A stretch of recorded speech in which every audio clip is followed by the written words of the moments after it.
This is one of the scenes captured by Getty Images photographer John Moore on his recent trip to Liberia.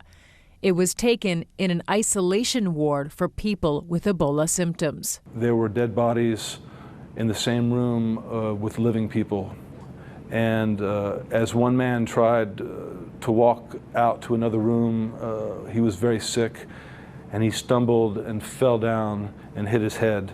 And there's a photograph with his wife standing over him, grieving, not sure what to do. Moore spent 12 days in Liberia's capital, Monrovia.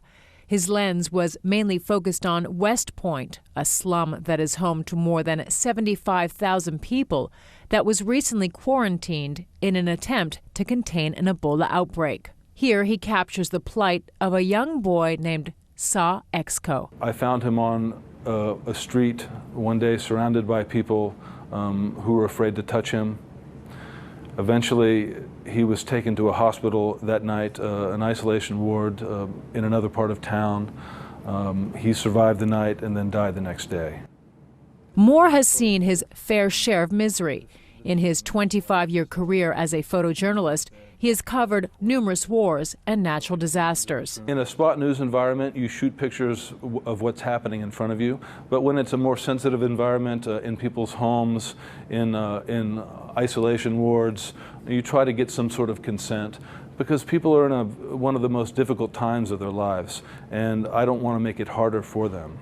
Covering the epidemic also presented unusual challenges. In other places, I've taken bulletproof vest, a helmet, ways to keep safe.